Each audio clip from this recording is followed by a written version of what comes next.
tubaramutse amahoro y'Imana bivanye naho muherereye mwese mu mihingo ine igize isi. Iyi ni Dikobu TV, tugusaba kugira subscribe, kugira partage, gushira ko commentaire ku biganiro byiza byinshi tugushikiriza, na cyane cyane biba bishikirizwa n'abarundi baba mu mahanga, bamwe mwita aba diaspora. Kuri no ncuro turi kumwe n'umwe mu barundi basanzwe baba mu mahanga, araza kutwidondora kugira ngo mbere anatumenyeshe ahaba kumbure nimba hari n'igisata yo basanzwe arongoye mu mwishirahamwe ry'abarundi baba mu mahanga, navyo nyene abitubwire. Reka tumuhe ikaze. Imana barena. Tumeze neza. Sawa kabisa. Yego, uko ariko baraturaba mu bidondora. Jewe nitwa Jafet Gentil Ndashimiye. Nkaba nahoze ndongoye diaspora Ndundi rwego rw'isi. Uno munsi nkaba ndi muhumure muri diaspora. Nkaba mu gihugu cya Norvège. Mu byavuzwe cyane ngaha bavuze ko wewe ari we watanguje mbere n'iki cyimviro cy'uko baho diaspora Ndundi ku isi. Nivyo icyo cyimviro cyaje gute? Hari mu mwaka w'2008 icyo gihe hari habaye inama yari yahuje abanyaburaya. Nari nagize amahirwe yo gutumirwa muri iyo nama. Jewe ndababwira ko biri kose abarundi ntibaba ngaha gusa, no mu yindi mihingo y'isi barahari. Naho rero ndabapropose ko twategura ihuriro ry'abarundi ku isi yose. Bo benshi bakabona yuko ibyo bintu bidashoboka, ari ibintu bigoye. Je mundeke ndabyiteguye. Rero kubera hariho n'abakenguzamateka, perezida w'inama nkenguzamateka yari ahari, nawe aca aranshigikira avuga ati none ko abishoboye mumureka abitegura. Icyo gihe rero je ncanganywa gutegura ivuka rya diaspora Ndundi. Duca dushyiraho icyo bita komite international de la diaspora burundaise. Icyo gikorwa cyari cyoroshe, nimba kitari cyoroshe uburemerezi bwacyo bwari ubwahe? Nticyari cyoroshe kuko d'abord kwegeranya abarundi ku isi yose ntibyari byoroshe, ariko hariho umugwi nishimikije wo mu Bubiligi, umugwi w'abarundi bavuga ko ari nk'aba expert bari bagerageje kwishyira hamwe. Abo rero bagerageje kubitura kugira ngo bafashe kwegeranya bamwe mu barundi bo muri Europe. Ntangura nabo muri Aziya, ndondera abo muri Amerika, kugeza n'ubwo ngendera abo muri Australia. Abo bose nagenda bagendera kugira ngo ndabasobanurire imvo nyamukuru itumye nshaka ko abarundi baja hamwe kugira ngo bashobore guteza imbere igihugu cy'amavukiro nk'urunani. Rino shirahamwe rya diaspora Ndundi nk'abantu baritanguje mwaritwaye imyaka ingana gute? Duhereye ico kiringo 2008 kugera 2012 yari komite international itunganywa rya diaspora. Mugabo kugera muri 2009 niho yatangiye kuba formalize. Icyo gihe naciye ntegura inama mpuzamakungu yabereye mu gisagara cya Stavanger. Dutuma ko abashikiranganji b'u Burundi, abakenguzamateka, sosiyete sivile baza kudufasha kwiyumvira ingene urwo rwego rushobora kubona. Niho amategeko ya mbere yatangiye gusohoka. Dupropoza rero yuko twoba twabirangije muri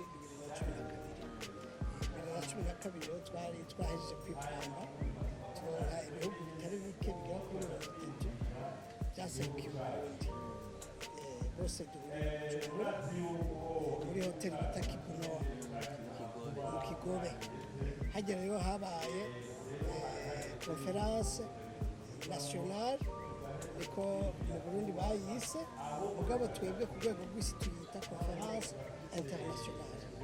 ko yahuza abarundi bavuye mu bihugu bitandukanye. Rero icyo gihe rero niho havutse nyezina diaspora burundese.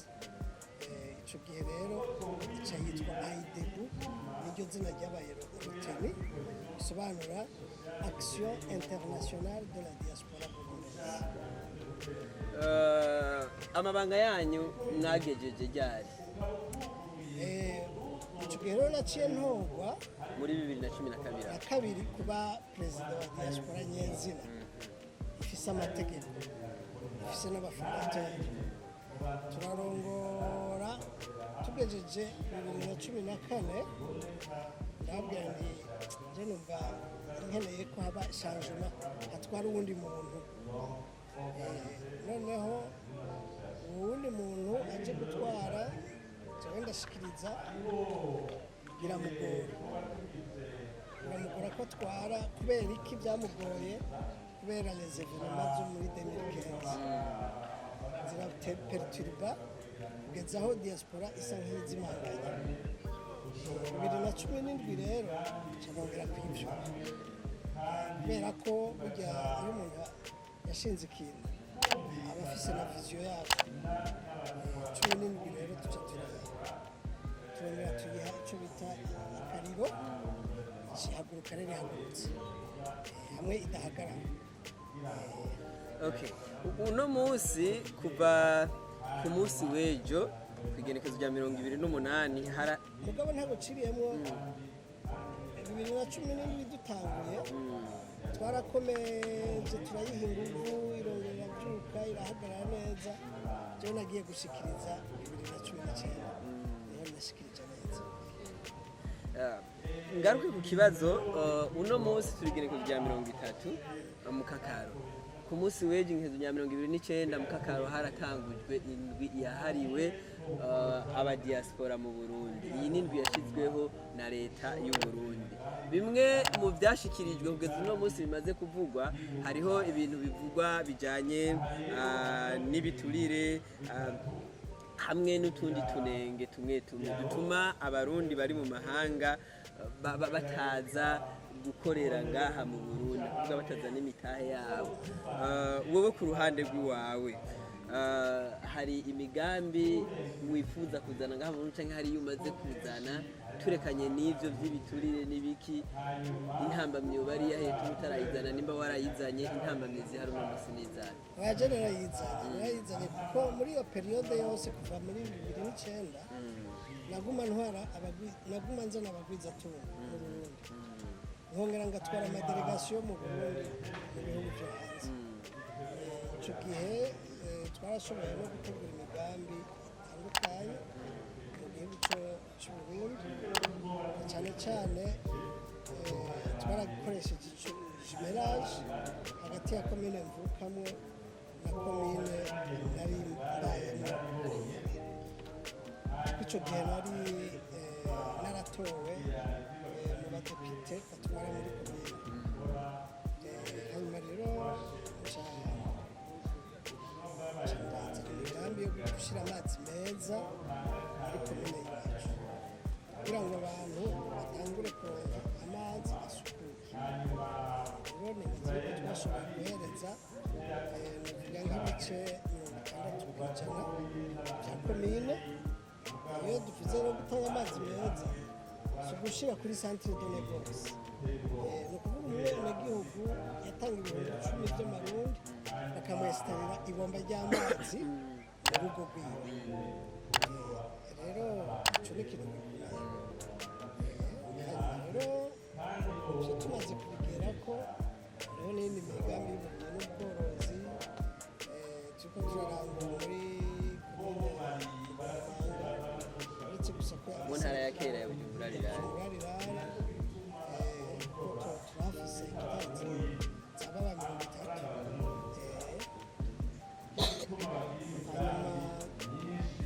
Hanyuma turafise n'ibindi bikorwa byo gushinga centre y'urwaruka twakwita centre Mandela Peace Center, aho urwaruka dushaka yuko ruzokwiga gukoresha ibikoresho bijyanye na tekinoloji igezweho. TIC technologie de pointe nozenya intelligence artificial rero n'amakompiyuta turamaze kuyashikana agera kuri 50 azoba yazanye centre ifise nivo zibiri rero iyo centre turiko turayubaka muri komine Rutaganzwa mu ntara ya Kayanza rero n'imigambi turiko turakora atandukanye ikindi gikomeye twarashoboye gusensibiliza abarundi baba hanze kugira ngo batangure kuzana imitahe mubo rero twasensibilije benshi urabona ko bakora ibyiza mu bwubatsi mu mazu meza kandi nabo bafite izindi poroje zitandukanye ibitaro ibyo byose turabikoze je nibaza yuko ari actif tube amanota nibaza yuko woshaka duhana dukeye mu byo bavuze mu icyo kigo mu mazina yaje twumvisemwo Mandela kubera iki Mandela igihe Uburundi bwari mu bibazo bikomeye je na rugwaro ari ndongoye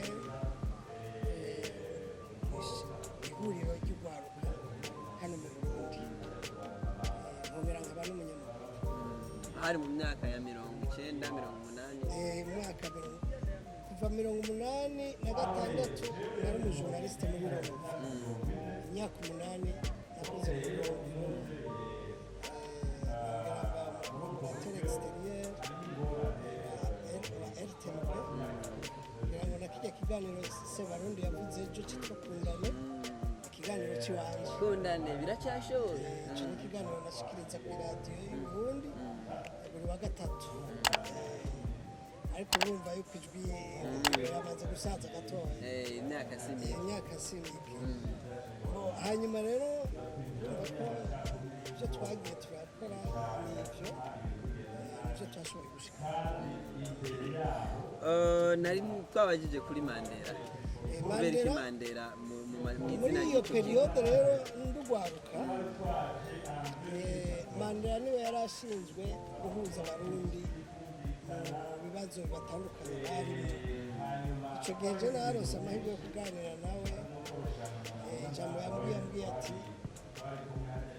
ugomba kuba imboneza y'urwaruka Mandela ntaguciriyemwo mwaganiriye South Africa yaraje mu Burundi cyangwa mwahuriye mu Burayi hari muri Tanzania umunuze ibiganiro vyabo nino wanashaka narashoboye kuronka akajya ko kuramutsa hanyuma rero ijambo rikomeye yabwiye yavuze ati mwebwe urwaruka n'umugomba kuba imboneza z'abandi kugira ngo izi njyana ziveho icyo gihe wanashaka na jewe nari très actif muri Frodebu urumva hari ingorane hagati y'abajenebu basanze sheke n'abasanze fete rero twebwe rero tuca turahaguruka kugira ngo dushobore guhuza urwaruka dushyiraho igisata cyitwa CPAG collectif des associations de jeunes iyo collectif rero yahuza ubwo rwaruka rutandukanye kugira ngo rurabe ingene rwokwigisha amahoro hanyuma rero Mandela amaze kwitaba Imana niho navuga nti iragi rigomba gusigara uko surtout ko nabaye n'imboneza mu rwaruka haba perezida uwa mbere yabaye perezida wa collectif witwa Alain Emenyamitwe yarongo yabaye minisitiri hanyuma akurikiye witwa Noella Niyongere bamubaze kuba muri Canada hanyuma jewe nakurikiye ari collectif rwaruka rwinshi cyane n'abandi ndiwe mvuga amazina barimo Nyamitwe n'abandi bose twese twari imboneza mu rwaruka tugerageza gushyiramo amabisi hano abantu baba baramaranye muri kano kanya turiko turavugana birumvikana yuko umaze imyaka itari mike uba hanze y'igihugu cy'u Burundi 25 si mike hariho abantu bariko bararaba kino kiganiro kumbure bavutse uri hariya ubu ari abagore n'abagabo uriyumvira ko umunsi umwe uzotaha burundu ukaza kuba mu Burundi je ndibona taha ndiko ndataha kuko ubu maze gutangura pension yaje anticipe ubu natanguye kuza ndarya ibiharage by'i Burundi bitoto n'utudagara turyoshe tubisi n'utundi nyene kandi nicyo gituma hariya hanze wumva iyo uriyo urabona haza ibintu by'ibigwara ariko ubu umaze kugera i Bujumbura bya bigwara byose ubu sinzi iyo byagiye hari igihe niyumvira ngo mbebashaho ni kubera ibyo kurya bimeze neza rero ni ibyo wowe nk'umuntu uvuga uti ubu jewe ndiko ndataha ndiko ndashikira passion kandi hariya hari n'ibigwara bimwe bimwe nahora numva muga amaze gutanga gufungura ibintu byo ngaha n'ubumenga ubu biriko biraza twatanguye ku kibazo cya mbere hariya aho havugwa ibintu byashikirijwe hari bitagenda neza avuga ati turakwibiturire hari ntibatworohereza hariya muri leta ariko nkawe hari ibintu woba umaze gushima mu Burundi uvuga ati ibi bintu bigenda neza icyo ntashima kwanza ni ingene igiturire kigwanya kuko urabona igiturire gisubiza inyuma igihugu twebwe muri diaspora dufise iyindi approche dushaka ko systeme zose ziba digitalize kandi bige guca amande erega umuntu arakora ikosa ukabona ntacyo bamugize kandi burya amande ni kujya bakubwira ngo inkoni akanywafu niko kagorora umuntu utamuciye amande ntazogororoka n'ejo azosubira kandi iyo umuciye amande ni ubutunzi bw'igihugu kuko ya mande umuciye araza agakora neza mu gihugu rero nkavuga nti icyo ni ikintu twebwe abarundi banze tutabona twe ntawe dusaba nta kazi ka leta dukeneye ahubwo dukeneye kwishyigikira kugira ngo bigende neza ibigenda neza nabyo ni rikanguka riri mu rwaruka urwaruka rwose urabona yuko rwahagurutse dukore n'amaboko iki turabishima kandi urabona ko harimo n'abazana ibyiyumviro bishasha entrepreneur uza wumva uri hariya ngo bariko baragira imodoka barubaka imodoka barubaka ipikipiki hariho imbabura za kijambere za nyabwonko ukazibona ibintu utari witeze ukazibona uruganda rukora ibyuma bitwarwa n'urwaruka abarongoye amasosiyete akomakomeye y'amabuye y'agaciro mu rwaruka bumva nk'ibyo ni ibintu byo gushima uno munsi turi mu ndwi yahariwe abadiaspora hariho abadiaspora batayizi ino ndwi kumbure mwebwe mumaze kuyimenya munayitabira nakahe kunguko muyikuramo ariko kandi nakahe kamo wotera abataza kwifatikanya n'abandi muri iyo muri diaspora ikintu cya mbere kidufasha ko tugira kunguko dukuramo ni uguhura n'abandi ba diaspora bavuye mu mihingo itandukanye na cyane cyane abafise ubumenyi twigiramo ukabona uti kanaka ashoboye iki uriya nawe ashoboye iki uyu yakoze ibi bimeze neza uyu nawe akora ibi bimeze neza izo eshanje nziza zituma tubona natwe iyo tugomba kuja mvuga tubona ariko jewe sindiko ndivuga cyane ariko jewe urabona ingeza hamanuka mugabo ndiko ndavuga nk'ubwabo bakabona neza iyo bariko baraja twebwe abantu b'abahumure tukaza turabereka inzira bacamo kugira ngo ntibace mu nzira ishobora kubasubiza inyuma rero ivyo nivyo bikomakomeye nibaza ikindi kigira kabiri ni uko iyo leta idutumiye turagendera igihugu tukabona ibigenda tukabona ibitagenda tukavuga tuti aha gipanze neza aha naho gipanze gutya ngaha biragoranye hanyuma natwe tukagira ikintu dukoze mu gihugu ukazana connaissance yawe ugaterera mu iterambere hanyuma tunacapa akazi na tunaendelea ndo hivyo akama wotera abatishabira inondwi inyuma yo kutubwira icyo n'agahombo gakomeye nk'ubu umurundi abahanze aza rimwe acagenda batamacu avuga ati bya bindi ni uko bimeze erega hariho n'abayikumira bakavuga bati ibyumviro byanje ntibyigeze biba considere mugabo nakubwira yuko burya jouer chaise vide